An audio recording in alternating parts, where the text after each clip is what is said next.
The Middle Ages, a time of knights and castles, of daring battles and epic sieges. This era continues to captivate our imaginations. We are drawn to stories of chivalry and adventure, and perhaps nothing fascinates us more than the weapons of war. Swords, shields, and armor have become iconic symbols of this period, but the medieval battlefield saw more than just these conventional tools. Step into the world of medieval warfare. Forget the familiar images for a moment. Journey beyond the familiar swords and shields. Prepare to be astonished. The Middle Ages were a time of incredible innovation. This was especially true when it came to weaponry. Inventors and engineers constantly sought new ways to gain an edge in battle. This led to the creation of some truly remarkable and often unbelievable weapons. Consider the imposing trebuchet. This wasn't your average weapon. Imagine a massive wooden arm swinging through the air. It hurled enormous stones at enemy fortifications. These were siege weapons of incredible power. Some trebuchets could launch projectiles weighing over 1,000 pounds. Imagine the devastation. These were not subtle tools of war, they were instruments of destruction, capable of crushing walls and demoralizing foes. Among the trebuchets, one name strikes fear and awe: the warwolf. This medieval siege weapon has captured the imagination of historians and enthusiasts alike. Its very mention conjures images of towering wooden structures and the thunderous crash of stones against castle walls. But what makes the warwolf so special? Why does it stand out among the many siege engines of the past? This wasn't just a weapon, it was a legend. The warwolf is often described in historical texts with a sense of reverence and fear. It was not merely a tool of war, but a symbol of power and ingenuity. The stories surrounding it are filled with awe-inspiring feats and terrifying destruction. But how much of this is true, and how much is the product of medieval exaggeration?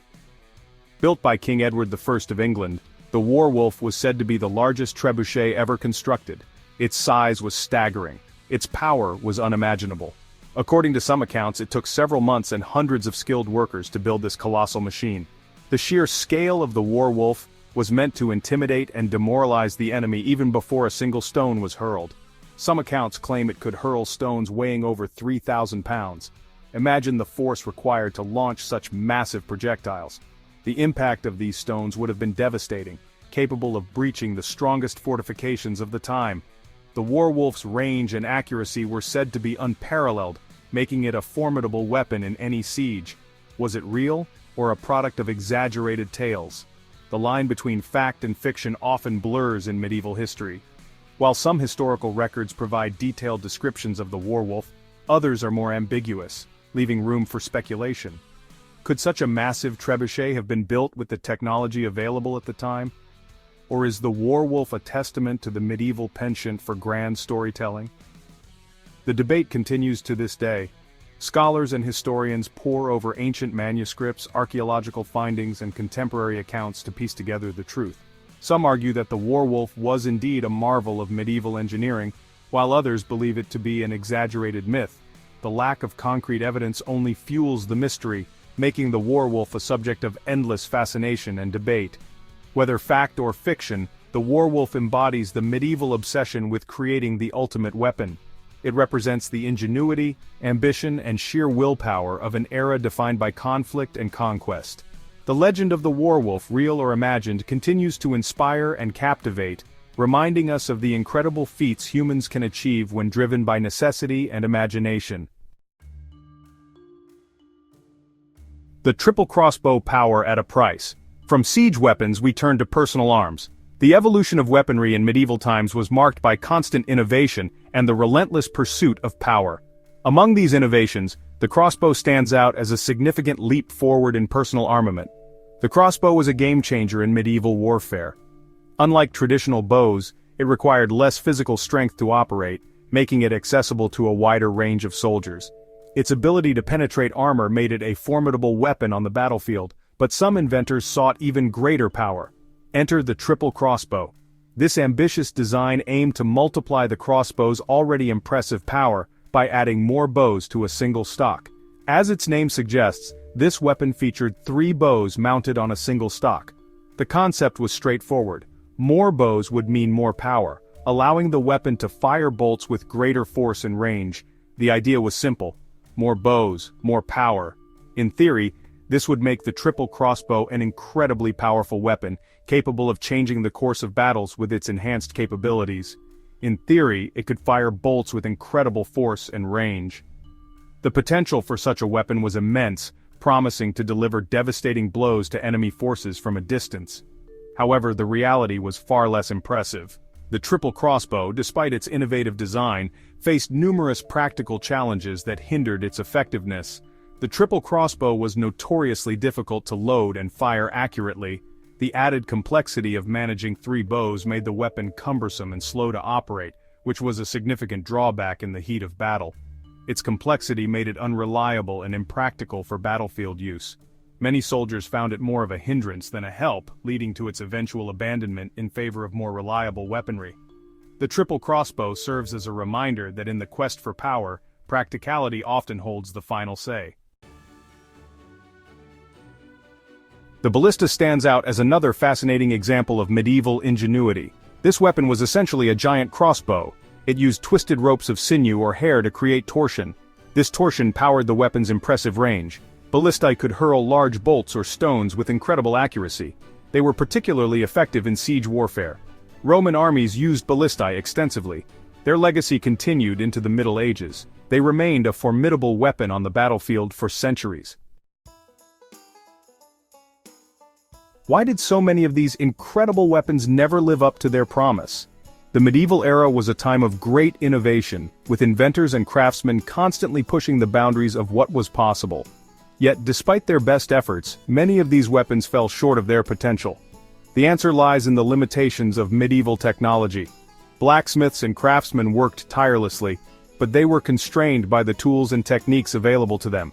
The forging process was labor-intensive and often imprecise, leading to weapons that were not as reliable or effective as their creators had hoped.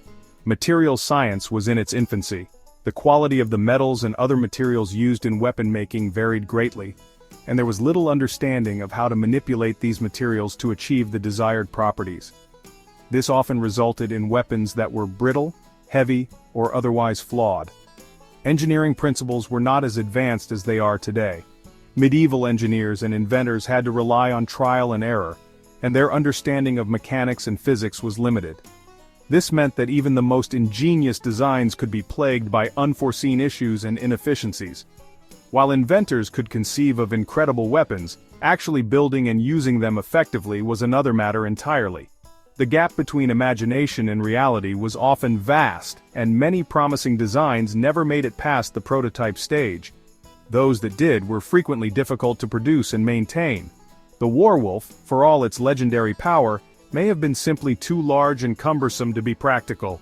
This massive trebuchet required a significant amount of time and resources to construct and operate, making it a logistical nightmare on the battlefield. Its sheer size made it difficult to transport and set up, limiting its effectiveness in actual combat situations. The triple crossbow, while deadly in theory, proved too complex and unreliable in the heat of battle. Its intricate design made it prone to malfunctions, and the time required to reload and aim it could be a fatal disadvantage. In the chaos of combat, simpler and more reliable weapons often proved to be more effective.